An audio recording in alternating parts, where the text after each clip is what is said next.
Hello, good evening, everybody. Just going to give a few seconds there for all the attendees to join in.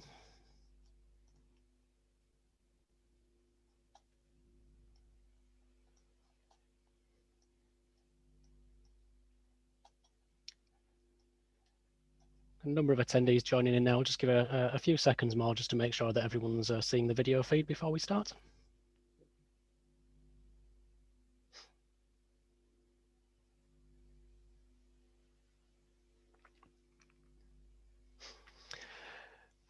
Hello, good evening, everybody. My name is Phil Corner, Secretary of the IET West Yorkshire Local Network, and I'd like to thank you for joining the webinar this evening. Before I introduce the speaker that we have for this evening, I just want to cover a few admin points with you. The timings for this event will be approximately 1 hour, around about 45 minutes of presentation from our speaker, and then 15 minutes for Q&A. There's been a lot of attendee interest in this event, so apologies in advance that we are likely to not be able to get around to all questions that are asked this evening, and I do hope you understand.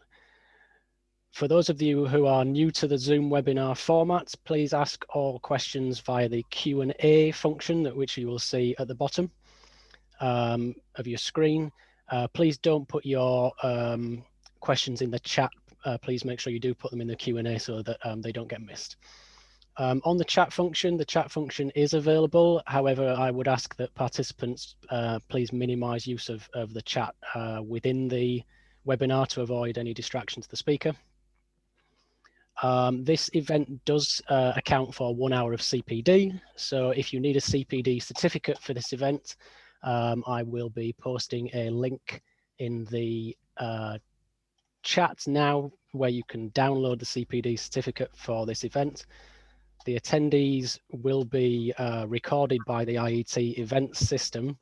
However, that system does not link automatically into IET Career Manager, so you will have to put your CPD entry in manually yourselves.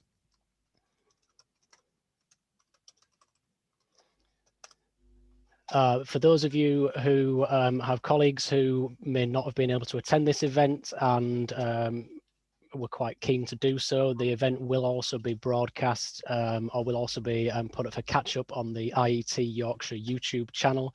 Again, the link for that I will be putting in the chat now.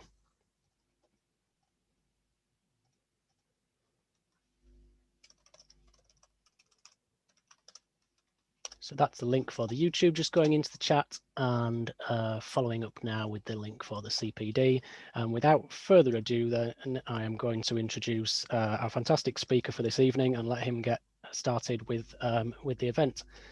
So please allow me to introduce Dr. Jerome. Dr. Jerome is a lecturer at the University of Leeds. He received his PhD in electrical and computer engineering from McGill University in Montreal, Quebec, Canada in 2016. And was a postdoctoral fellow at the University of Toronto in Canada from January 2018 to December 2019. And a research associate at the University of Toronto, collaborating with the Hydro-Quebec Research Institute. His interests are in the fields of power system modeling, cyber-physical security, reliability, economics, and the optimization of power systems. So without further ado, Dr. Jerome, I'm going to hand over to you. Thank you. Thank you so much. Hello, everyone, and welcome to this webinar. First of all, I would like to thank Phil and Sarah for the invitation and organizing this webinar. The webinar is about electric grid, cybersecurity, and resilience. First, the agenda. I'm going to talk a little bit about digitalization of critical infrastructures. Then we will look at classic power systems, cybersecurity in classical power systems, and in general.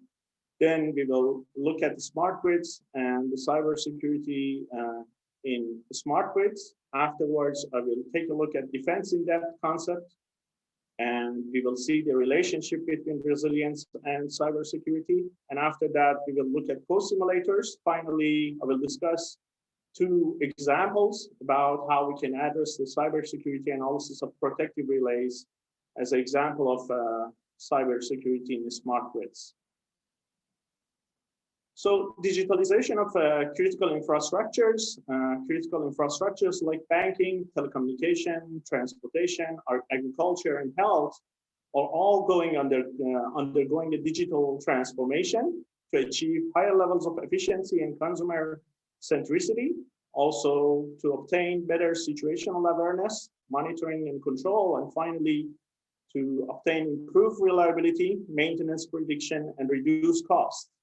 But we know that the electric grid infrastructure is arguably the most critical infrastructure among all of the critical infrastructures, because other critical infrastructure that we have build upon and depend on the electricity. If we look at classical power systems, we have one-way flow of information and power. We normally, power flows from large power plants towards the end users, and then the information flows from substations to control centers where we can monitor and control power systems. Also, we have isolated information technology and operational technology in classical power systems, but IT, I mean the application of computers to process, transmit, and store data, typically in business or enterprise environment. And OT consists of hardware and software systems that monitor and control physical equipment and processes. So to begin about and talk, before talking about cybersecurity, it's very important to look at the architecture of power systems and the security reference model for power systems. So as we can see here in this slide, we have different levels in the power system.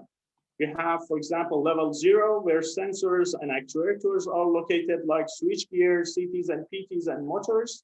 Then we have level 1, where protection devices and IEDs are located. We have level 2, where automation devices like PLCs and RTUs are located. Afterwards, we have a wide area network or access level at level 3. We have SCADA systems at level 4. And finally, we have corporate network at level 5.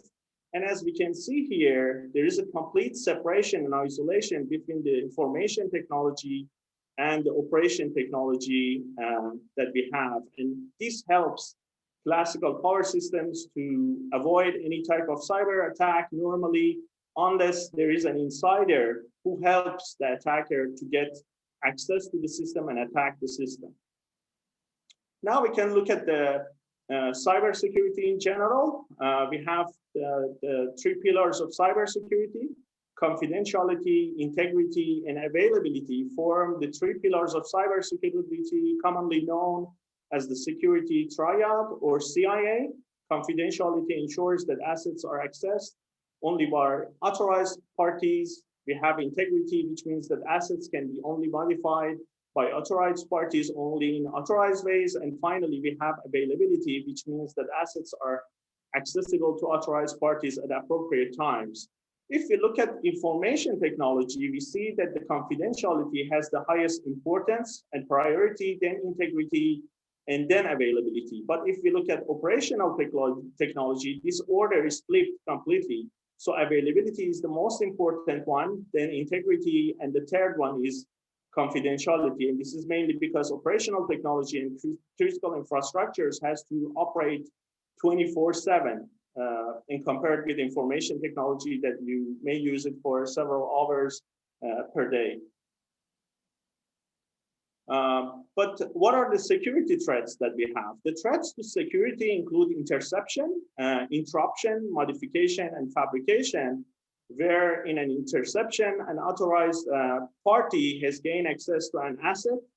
In an interruption, an asset or service becomes lost and unavailable or unusable due to attack. In a modification, an unauthorized party not only accesses, but also tampers with the asset. And finally, in a fabrication, an authorized party injects fabricated data.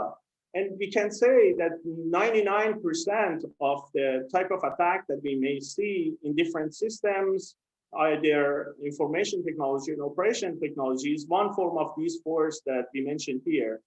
And there are well-known security measures in the IT domain, which works based on cryptography. We have encryption, we have digital signature, and we have authentication. But the problem that exists there is that cybersecurity measures that we can apply to IT domain are not normally applicable to OT domains. And that's where it causes a lot of problems when we look at the cybersecurity problem for critical infrastructures.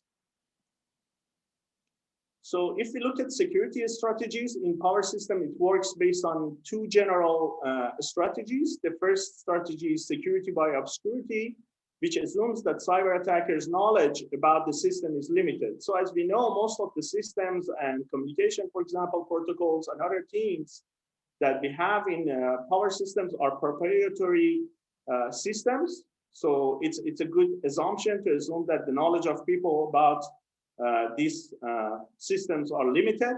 And the second defense method is the perimeter defense strategy, which assumes that the system is secured by controlling and verifying all traffic coming into the boundary of a system. So as we can see here in the figure, for example, we have firewalls at both sides of the wide area network. So all the traffic that goes to the substation or the SCADA system in the control center in classical power systems are well monitored and make sure that there is nothing fishy going on there. But if we look at the smart grids are designed based on two-way flow of information and power and promises improvements in reliability, resiliency, and efficiency of power systems while addressing environmental concerns. Obviously, smart grids employ advanced control and monitoring systems that heavily rely on information and communication technologies. So there is a huge potential there for using data analytics, and it provides the need for the cybersecurity analysis. So the two major shifts that happens in smart grids compared to classic power systems is first cyber enablement, and the second one is IT-OT convergence. So for example, to give you some examples, we see that the physical system in smart grids is intertwined with the cyber elements. We have many sensing and communication components that are coming to smart grids. We have substation automation, for example, by using IEC 61850 protocols and IEDs and so on. We have advanced metering infrastructure using the smart grids, which can even access the appliances inside homes.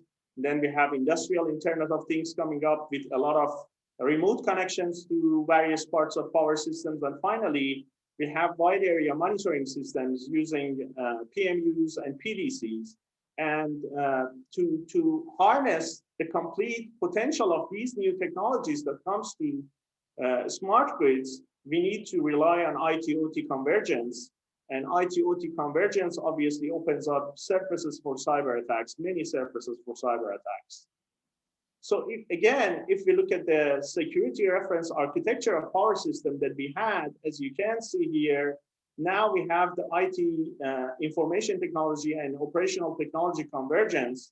And as we will have remote access to various levels of the classical power systems, the previous two strategies that I mentioned, perimeter defense and security by obscurity, will completely become obsolete because we cannot just monitor the traffic as it was doing before, because many new information technology elements will be added to power systems by the emergence of smart grids. But now that we have smart grids, so what is the securing strategies that we can use here? The cybersecurity measures in the IT domain obviously are not applicable to OT domain for several reasons. The first problem is the limitation on the available resources like memory size, processing power, and power consumption, because each of the devices in the OT domain normally are very specific task devices. So most of them doesn't have too much memory or processing capability. So we can use the cybersecurity measures that we have in IT domain. Second thing is that we have real-time operation requirements. And this is another difference between IT systems and OT systems. Also, we have life cycle of OT systems compared to IT. So even if we start to add new IT systems to the smart grids and power systems in general, there are many other aspects of power systems that will not change and will use the OT systems that are pretty much old and they don't have any capability to match the security requirements in the smart grids. And finally, OT systems must operate 24/7. And this is another big difference between IT systems and OT systems. So in order to address the security challenge in smart grids and OT systems, we need to look at a holistic security strategy based on defense in-depth models and layered protective measures.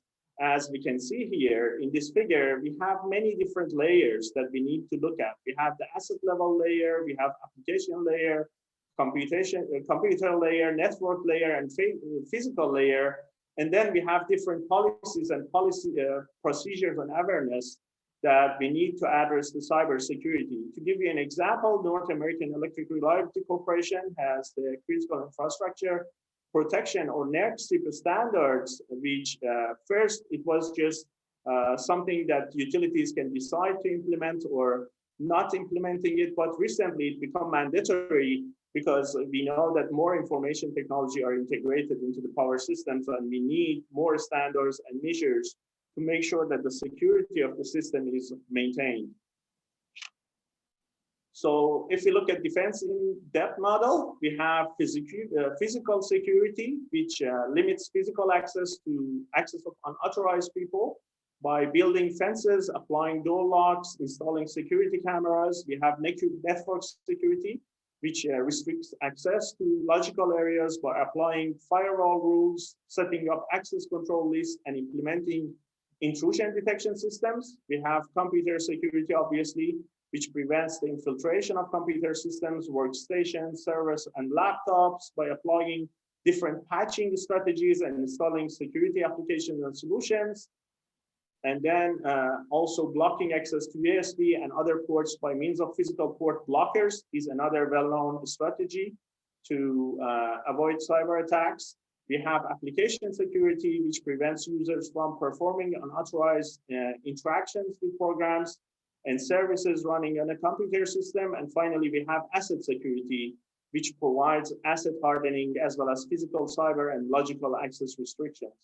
But these are well-known approaches that we use to secure each of the elements that we have in the smart grids. But if you look at the research point of view, normally the research is done on the asset level, network level, or for example, application level in the smart grids, because there are the parts that there is not much here about how we can cyber secure them.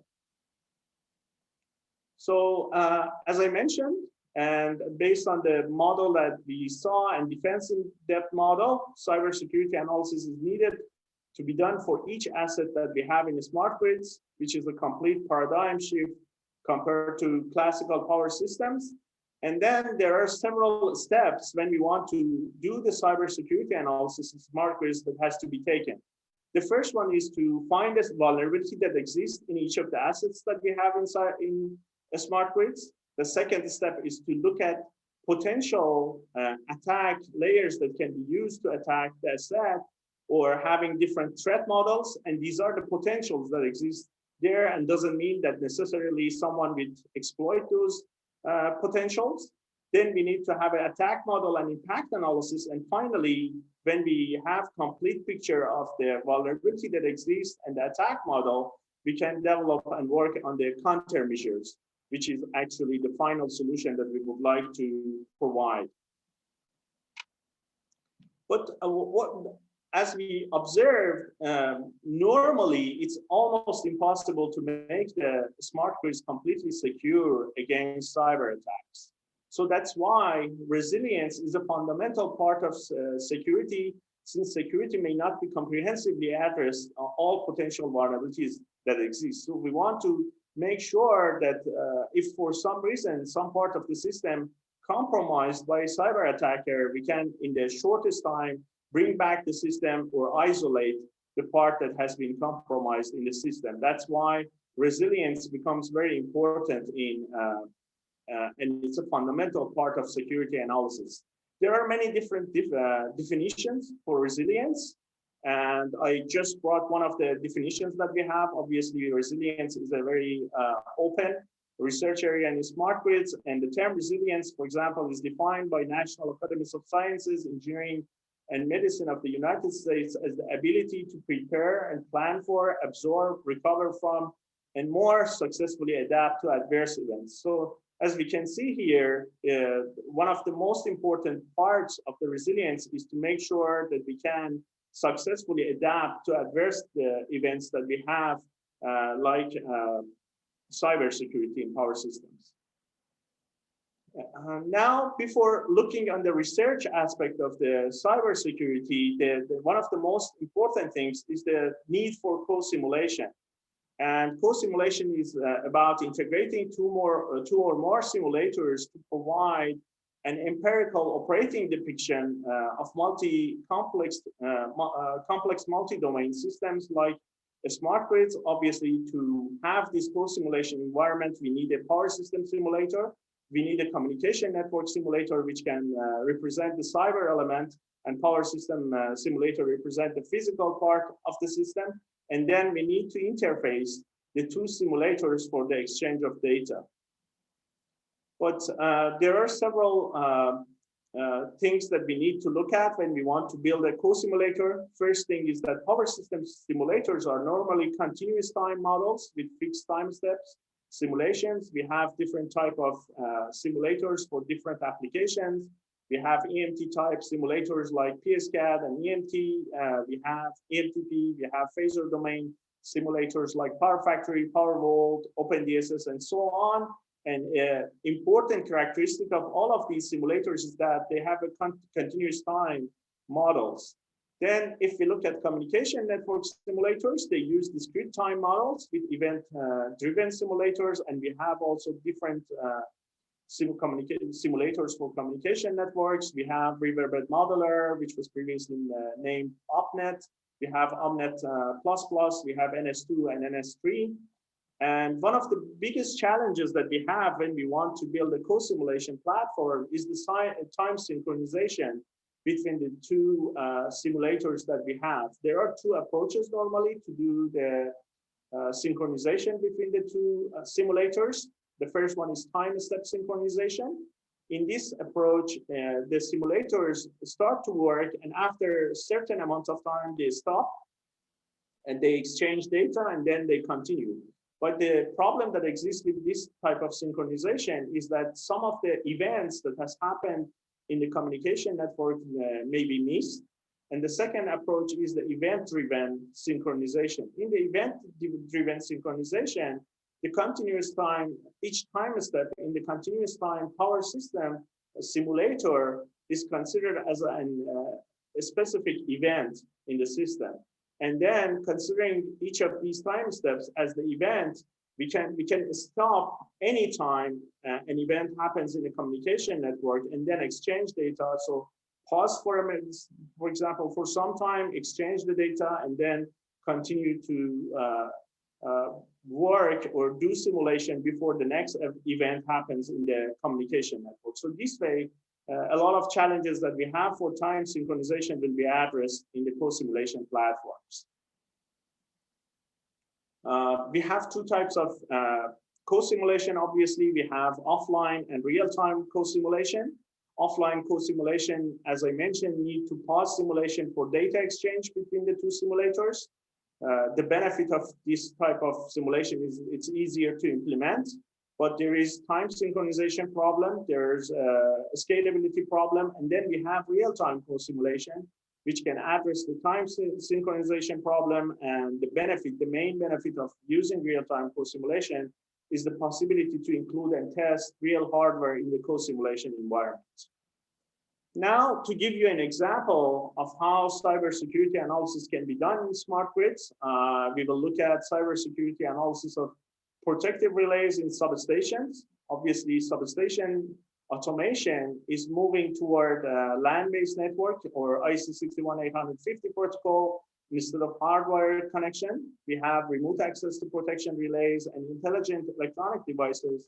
Therefore, there is a need for cybersecurity analysis of substations and protective relays. So as we can see here, again, we have the three layers that we obviously observed in the security reference architecture. We have level 0 where the sensors and actuators are located. We have level 1 where IEDs is located, and level 2 where the RTUs and PLCs are located in this system. Cybersecurity of protective relays can be obviously examined from two perspectives. We have the first perspective is cyber attack risk assessment and impact analysis. The second aspect is cyber attack detection, mitigation, and prevention. In the cyber attack risk assessment and impact analysis, we normally look to see how, if one protective relay or several protective relays, for example, is compromised, how it would impact the power system operation or reliability. And in the cyber attack detection, mitigation, and prevention, we can look at novel logics for protective relays to make them cyber resilient. We can look at intrusion and anomaly detection systems, and then we can also look at improving the cyber resilience on the communication part of protective relays. Here, as the example, we look at communication-assisted protection, which is one of the most important part of protective relays. Obviously, communication-assisted protection achieves high-speed fault clearing for the entire line segment by using communication channel to compare information from transmission line terminals. We have two main types of communication-assisted protection. We have directional comparison protection and current-based protection. Directional comparison protection itself has two other types. We have transfer tripping schemes like permissive overreaching transfer trip and permissive underreaching transfer trip.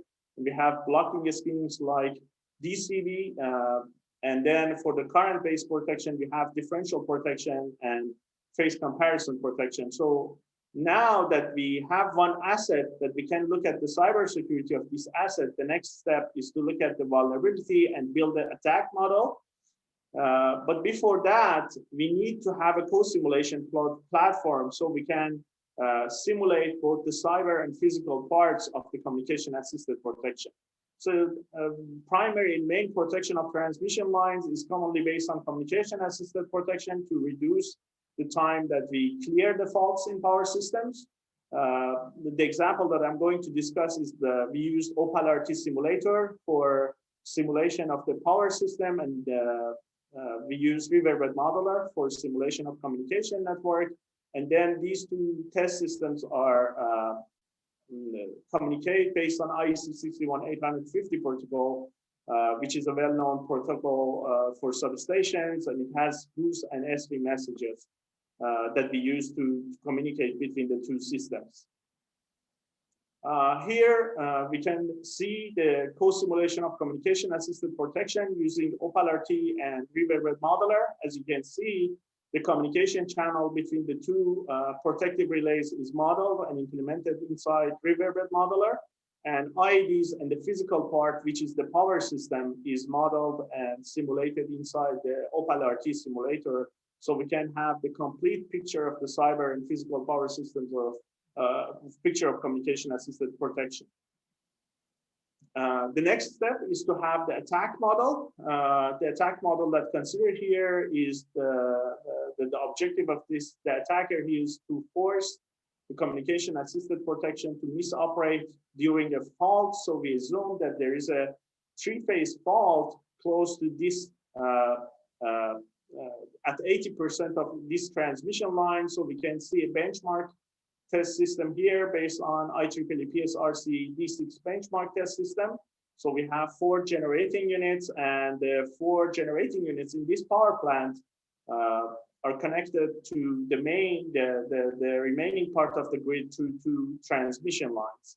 And we assume that there is a 3-phase fault on 80% of the transmission line, and the objective of the attacker is to disrupt the communication between the 2 protective relays, so to delay the clearing of the fault and make the generating units in the power plant lose their synchronization with the rest of the grid and take them offline.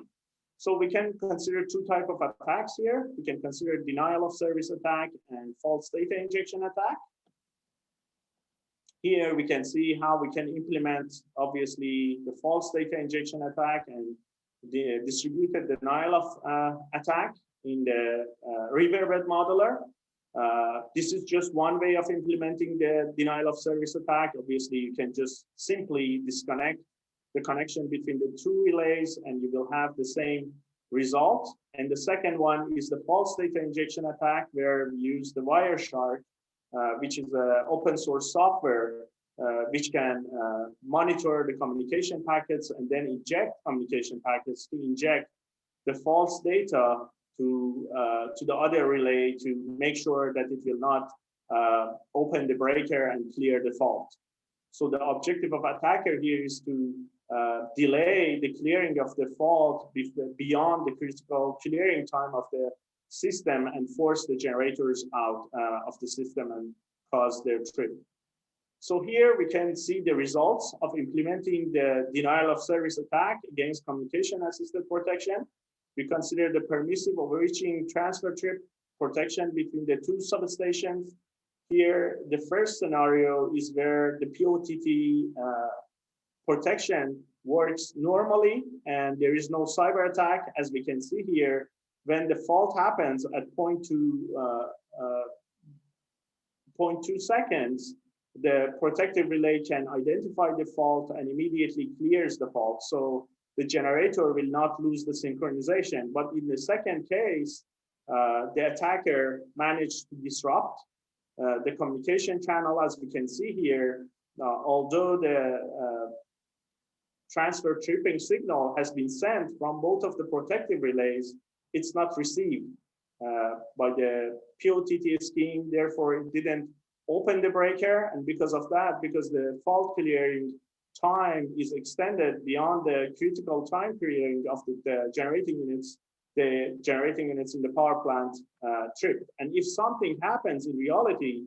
it will cause a huge problem for power system and may cause even cascading failures.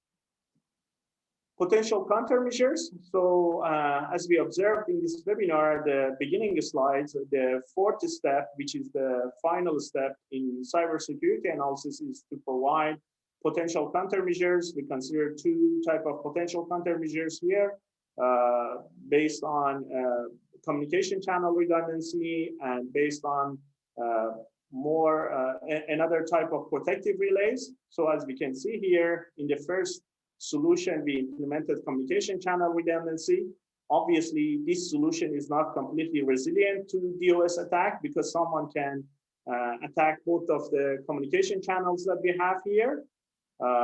But the resources that's needed to obviously disrupt both communication channels is higher. So sometimes we do not completely address the vulnerability that exists, but rather than that, we just make sure that the attack scenario will become more difficult for the attacker to implement it. So, because most of the time it's almost impossible to make the cyber attack happening completely removed from the system.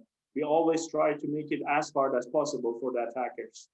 The second solution that we propose is based on directional comparison blocking. So as we can see in the logic here, the protective relay is allowed to clear the fault without receiving data from the communication channel. So if the protective relays, DCUB protective relays see the fault and doesn't receive the permissive signal from the other remote protective relay, it opens a window, and in that time window, it can clear the fault immediately to make sure that the generators will not lose synchronization. So this is the first example that we observed, and as we can see here, this is the solution in both cases. The first one is based on communication channel redundancy. We obviously observed that one of the signals in one of the communication channels is not received by the relay on the remote substation, but still the POTT manages to clear the fault immediately, so the generators do not lose the synchronization. And in the second case, when we use DCUB, we see that the communication channel is completely lost. So the protective relay understands that the communication channel is lost. Either it's a failure of the communication channel or it's an attack on the communication channel. Anyhow, in both cases, it cleared the fault immediately and make sure that the generators will not trip and lose synchronization. Another example that I'm going to provide is based on data analytics for cybersecurity analysis of transmission protective relays. There are various types of intrusion detection systems that we can use for protective relays. We can use rule-based anomaly detection systems. Normally, rule-based anomaly detection systems work based on logs of intruders or footprints. So normally, if we don't know the footprint or if it used the OT data, the rule-based anomaly detection system cannot identify the cyber attacks. And also, they are, as I mentioned, they are unable to identify the corrupt contents of packets generated by a malicious agent. Then we have machine learning-based anomaly detection systems. We have two types of machine learning-based anomaly detection systems, which are well known in IT domain as well. It's a misuse-based detection techniques, which utilizes the signatures of the new known cyber attacks. But there is two problems with applying this type of intrusion detection systems to power systems. First of all, they are unable to detect zero-day attacks. In the IT domain, the signatures of attacks are very well known. So it's good to use misuse-based. But if you look at the power systems and OT systems, normally we don't have the signatures of the cyber attacks because the number of cyber attacks at least are much lower at the moment compared to IT domain. And another problem is that it's difficult to obtain the training data due to the evolving and clandestine signatures of cyber attacks to train these misuse-based detection techniques. We argue that the best approach is anomaly-based techniques. Normally, anomaly-based techniques use system behaviors to identify anomalies. And normally, because the behavior of OT systems are static and doesn't change much over time, we can baseline the behavior of protective relays, and this helps us in terms of using these anomaly-based detection systems for OT systems and smart grids and protective relays, for example. Again, we need to have an attack model and see how attackers would attack the assets that we would like to perform the cybersecurity for.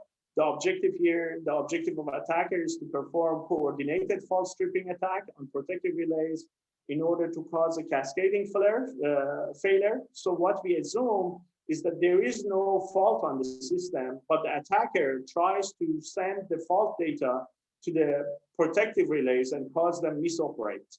So for example, if the attacker has the access to the communication network here at layer 0, for example, or use the supply chain attack to, for example, replace the merging unit that we have for the protective relays, they can send false data to the protective relays and force them to misoperate and make the breakers open and cause of cascading failure.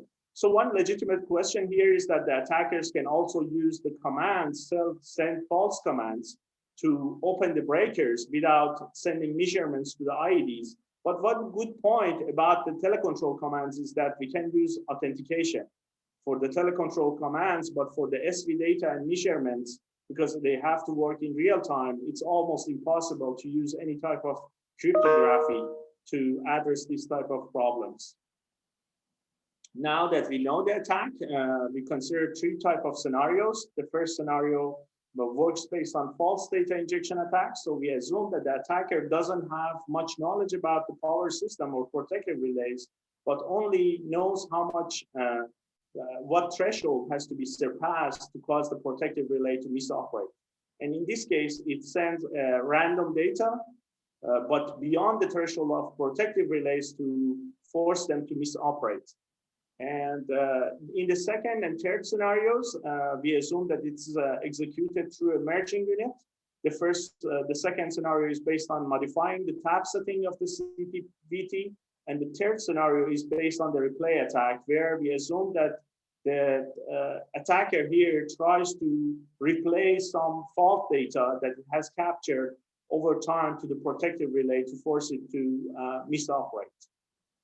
The type of anomaly detection system that we use here is based on deep learning autoencoder. Obviously, as we can see here, autoencoders has two parts. The first part is the encoder part, which compresses the data to a latent space, which has obtains the signatures of the input data. And then we have the decoder part, which reconstructs the data from the latent space. And if we assume that we train this autoencoder with some data and we inject new data as input, because it doesn't have the signatures of the training data, it will not be reconstructed in the output of the autoencoder as we expected. So it's easy to identify any type of measurements that are new to this autoencoder. The layout of the autoencoder, how it is used in the substation for protective relays is shown here. As we can see here, it's called cyber attack detection system. It can work in two modes. One mode is cyber attack detection mode, where it just produces an alarm if there is something fishy going on or detects a cyber attack. And then the second one is cyber attack detection and mitigation mode. In the second mode, if it identifies, if the cyber attack detection system identifies false measurements coming through the process bus, it immediately sends signals to IEDs to block the measurements and stop the protective relays from misoperation. To generate data, again, we use the IEEE benchmark test system that we mentioned before. And as we can see here, we changed the generation level, fault location, and fault time to generate all types of faults that can happen based on the generation level in the system, fault location, fault type, and timing of the fault, because on any part of the waveform, these faults can happen in the power system. So as you can see here, we generated data, different type of data sets for the training of the machine learning or anomaly detection system, then a sliding window of 50 millisecond or 240 samples is considered for the training. So as we can see, we consider a window of 50 millisecond, and it moves it to sweep all the data that we have in the training data and make sure that it's completely trained with the data of different type of faults that we have in power systems or a certain location of power system which we are training, and then use it for identification of the fault. Here you can see the structure of this anomaly detection system. So obviously we optimize the structure of the machine learning for the identification of the false data injection against protective relays, and you can see different layers and the type of filters and pool size that we have used. I'm not going to the details of this, but if someone interested, I can refer them to our publications to gain more knowledge about them. And obviously we simply use two well-known metrics that are usually used to measure the performance of anomaly detection systems. The first one is precision, which is based on true positives divided by number of true positives divided by number of true positives plus number of false positives, and recall, which is number of true positives divided by number of true positives plus number of false positives. And we have definitions for true positive, false negative, and true negative. For true positive represents cyber attacks that are correctly identified by this anomaly detection system. False positive represents transmission line faults that are incorrectly classified as anomaly. False negative represents cyber attacks that are not identified by ADS. And then true negative represents the transmission line faults that are correctly classified as non-anomalous. Here we can see the results that we obtain using this anomaly detection system. So the first one is to reconstruct the fault data. As you can see here, the measurements coming from CT and BT has been given to the anomaly detection system, and it was able to reconstruct the data with very good accuracy. So the reconstruction error is very low here. In the next example, we injected and we used the first attack scenario that I mentioned based on false random data injection. So as we can see here, the autoencoder is unable to regenerate the random data that's injected to the protective relays. So it was able to identify the cyber attacks with 100% recall and 100% precision, which is very good, and it shows that it wouldn't make any mistakes in identifying the cyber attacks. In the second example, we used the attack against instrument measurements, and as we can see here, again, the anomaly detection system was not able to reconstruct the data, and it was able to identify the attacks with 100% recall and 100% precision, which is a very good and high accuracy identification of cyber attacks. And finally, in the third attack, we use replay attack. Replay attack is the hardest one to attack, so as we can to identify using anomaly detection systems, because we are using the fault data from the same location and replay it. As we can see, the recall rate is dropped to something around 90% or 80%. So we may need to use other type of attack identification if more sophisticated attacks are used against protective relays, which is very important. So this is the last part of presentation. Obviously, some future research trusts that exist in the area of cybersecurity of the smart grids. We have vulnerability analysis of assets in the smart grids. There are numerous number of assets in the smart grids that we need to look at their cybersecurity. Development of co-simulators for cyber physical security analysis of the smart grids is another area for research. And finally, the application of software-defined networking for smart grids is a very important area of research in the coming years. So acknowledgements, almost all of the work that I presented today has been done at the University of Toronto and in Professor Kondur's research group. Cybersecurity is a very transdisciplinary area, and we had a great collaboration with Hydro-Quebec Research Institute and many different researchers, as you can see here, contributed to work on this project and cybersecurity problem that I would like to thank all of them, and especially Professor Deepak Kondur. And this is the end of my presentation today, and I would be more than happy to answer any questions about cybersecurity of smart grids, this presentation, or in general. And you can contact me always if you have, if you need more information or you have more questions. Thank you. Thank you very much, Dr. Jahromi, and I'm sure I'll share the sentiments of our audience where I said that was absolutely fascinating presentation, so thank you very much.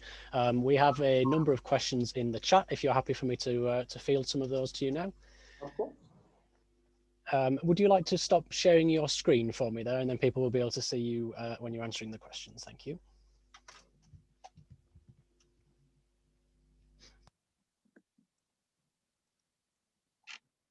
Perfect, thank you. Okay, so I have two related questions here, which I think I will start with. I have a question from Urtza Sohail, who asks approximately what percentage of malfunctions in the grid are due to security attacks versus failure, and a related question from an attendee who asked, can we distinguish between an attack and a normal fault condition within the grid? Of course, that's a great question and very relevant question. So right now, if you look at power systems, the number of cyber attacks that we have against the power systems are increasing day by day or month by month. But obviously, the good thing is that because the penetration of IT systems to the OT system at the moment is not that much, we don't have many instances of successful cyber attacks. We have only the example of the attacks against the Ukrainian system right now that we are aware that caused the cascading failure and the outage of system for several hours. There are other examples of attacks against OT systems. We have attacks against water treatment system, for example, in Queensland, in Australia. There are many other different attacks that I can name that has happened. But if you're asking how many of the things that are happening in power systems, almost 99.99% of the things that are happening is due to failures at the moment. But we expect that the number of cyber attacks and successful attacks continue to grow as we move forward and the penetration of IT information to OT increase. Thank you very much. I have a question here from Brunella Longo, who asks if there are any security standards that apply at the sensor level within electric grids. Of course, that's also a great question. We have CIPA standards, which is based on North American corporation, which gives some standards, specific standards that are mandatory in North America for critical infrastructure protection.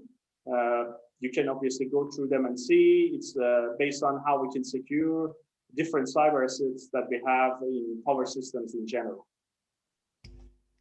Thank you very much. I have a question from an attendee who asks, does the transition to a network supplied by distributed energy resources increase the number of threats, corporate interests and gains, and not just attack surfaces? If so, what are some ways that we might be able to counter this? Of course, that's also a great question. So as we can see, the penetration of renewable energy resources, especially at the distribution level, has increased significantly over the years. And normally, most of these renewable energy resources are operated by end-use customers. So for example, if you look at solar panels, they are installed over the rooftops of the consumers and they are the operators. So if someone managed to manipulate data for many of them, it can cause a huge problem for the power system. So obviously that's a very relevant question. And as we have more penetration of these renewable energy resources to end-use customers, the chance of cyber attacks increase. Obviously, we have to inform people about the potential of cyber attack, increase the knowledge, and also making sure that if someone attacks these renewable energy resources, it may not have huge impact on the network. Sometimes it's out of the hand of the utilities, obviously, because it's at the end-use customer. So what we need to do is to look at the resilience part that I mentioned. So if some of them compromise, how the resilience part can come into the picture and help the system to survive. Thank you for that. Just having a look through the questions now.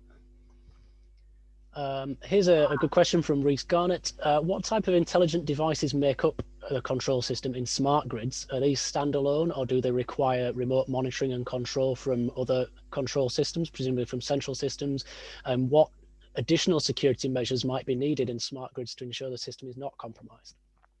That's also a very relevant and great question. So we have many different assets in power systems, and each of them has their characteristics and the way that they are operated. And that's why we need to look at defense in depth. You can look at different devices that we have in substations, as I give some examples about protective relays.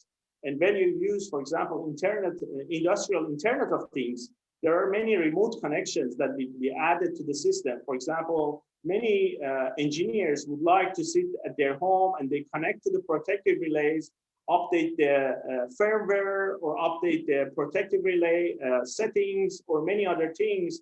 And for this example, we have to make sure that the connections are secure. If someone compromises the computer of the engineer at home, cannot access to the relays or do something wrong. So it's very asset specific based. We cannot have a very general rule for everything. That's why we need to look at defense in depth models and look at each asset that we have in the smart grids specifically and have models for each of them separately to address their cyber vulnerabilities. Thank you. I think an interesting question here from Mohammed Ali, who has asked, is there an option for manual resumption of power after a cyber attack? And I think that's probably very applicable as we've just been talking about this migration to a digitized distributed power grid. So perhaps you could address that from the perspective of where we are now with centralized macro generation, and then perhaps what the future might entail with black start in that kind of eventuality.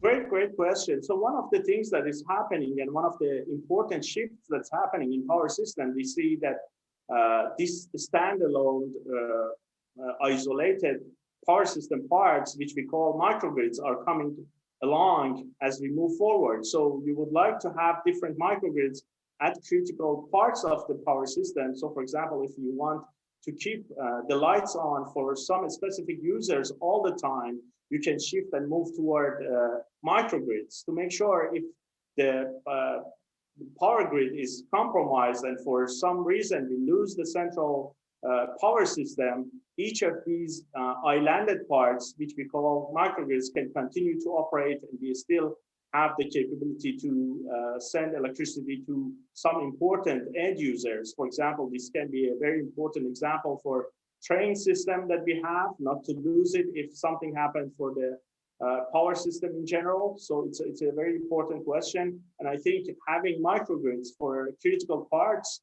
is a very good way to address the resilience and improve the resilience of power systems in general. Okay, thank you. A question here.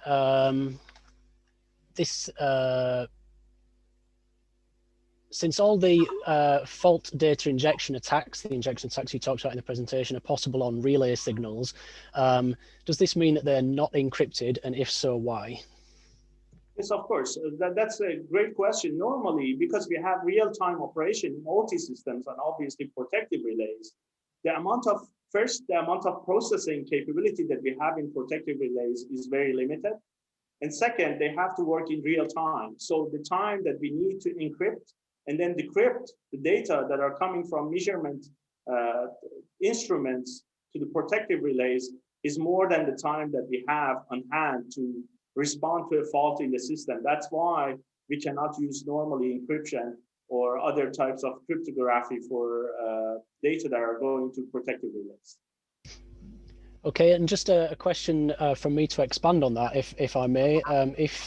I'm aware that we're starting to see the emergence of some low energy cryptographic protocols, and we start to see approaches for signing and integrity that skip off that encryption bit.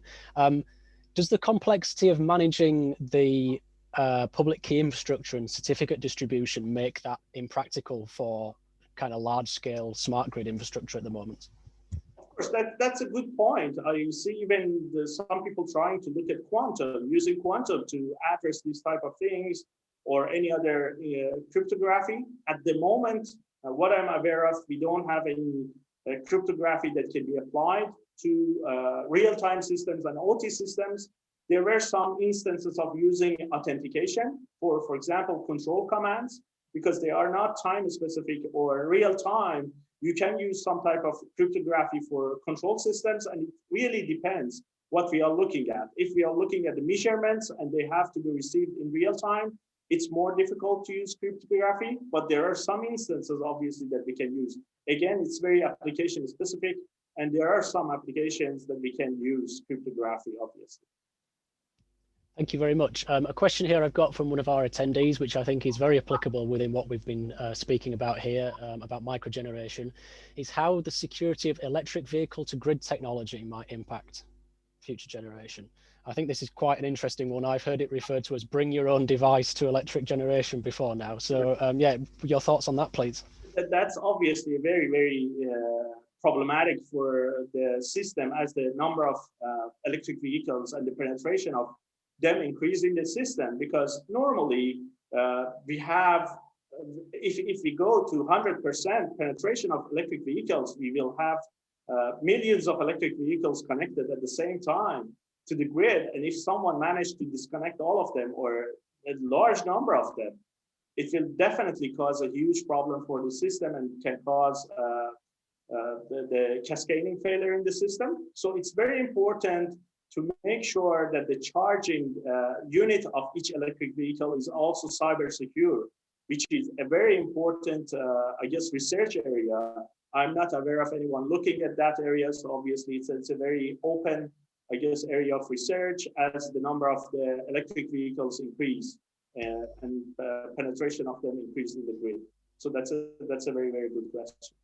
I believe there's been some discussion as well about the future of kind of battery storage and potential for using connected electric vehicles for managing frequency stability and things like that. I suppose that then poses even more challenges for the integrity of that charging infrastructure. that's going back to the defense in depth that we discussed. As we go toward the smart grids, and as you mentioned, the end users become part of the smart grids. And one of the most important shifts in the smart grids is to move toward customer centricity. And then electric vehicles is an important part of that shift. We need to make sure that we have a defense in depth model, and each of the assets, including electric vehicles, are cyber secure, because as you mentioned, it's very possible that by compromising these customer related assets cause a huge problem for the power grid in the future. Thank you very much. So I'm conscious that we've coming toward the an hour for the webinar. So I will ask another 2 questions if you're happy with that, and then apologies to any of the participants who have asked questions that we haven't been able to get around to this evening. There is an incredibly lively feed of questions in the Q&A, and some of them are excellent. So I'll ask another 2 questions before we finish up. I think this is a very interesting question, and I think from the perspective of the legislation in the UK with NIS regulations, I think it's fairly clear, but it'd be useful to get your perspective, Dr. Jerome. Do you think the burden for primary protection should fall on the user of the IED or from the manufacturers of the equipment, i.e. where does the responsibility lay there for making sure that it's secure? Of course, I think that's also a very great and important question. And I think it's very relevant to policymakers, because that's not something that me as a researcher or engineer can answer. But obviously, I think both sides should be responsible. First of all, because we have the more chance of supply chain attack, the manufacturers have to make sure that the vulnerability of the assets are minimized. There is the little chance of using cyber element to attack these assets. And second, the users obviously have also some responsibility. And I think it's a very important question. And the cybersecurity problem has a transdisciplinary aspect that we look at many different policymakers' relations, also human intervention, and many other important areas that completely outside of my area of expertise. But, and unfortunately, I cannot answer that question completely, but that's a great question and very relevant question that I think should be addressed by policymakers, by law, and many other different aspects. Yeah. Thank you very much. And the last question that I'll ask for the evening, which I also think is very applicable, is touching on the convergence of technologies and enterprise technology. Do you think that the rise of things like VMware and I guess other enterprise technologies in the power industry contributes to the security issue? And I think one of the things here is that OT space is very much starting to look like a corporate data center in many ways, isn't it? The two are starting to, with the exception of your specialist devices, the two are starting to look quite similar. So yes, do you think that contributes to the security issues, or I guess, does that offer security benefits in some ways? Of course, definitely it will increase because if you look at OT systems, they were normally isolated systems with minimum access to public or people that should not be authorized to access them. But as we move toward this convergence, as you mentioned, using VMwares and other things from information technology in OT systems, definitely the number of cyber attacks will increase over time, and we have to be very careful about the vulnerabilities that will happen in the OT systems. So definitely we need to move toward more information about cybersecurity of OT systems when we make the convergence between the two sides.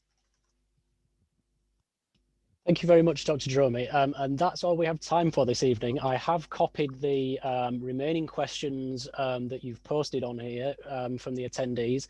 So what I will try and do is we'll try and liaise with Dr. Jerome offline and see if we can get some answers for you for some of these. And maybe we might be able to put together a quick blog post on the IET West Yorkshire Engineering Communities page for you with some of the answers to your very fascinating, very well-educated questions about the industry. I think we could probably spend another hour talking about the questions that are here. But for now, I thank you very much, Dr. Jerome, for your fascinating presentation this evening. And thank you to all of you who joined in this evening to watch the presentation. It was really great to see you all. Thanks a lot. Thank you so much, everyone. I hope you enjoyed it. It was a fascinating presentation, and thank you very much, everybody, on behalf of the IET West Yorkshire Network and from Dr. Jerome. Have a good evening and stay safe, everybody.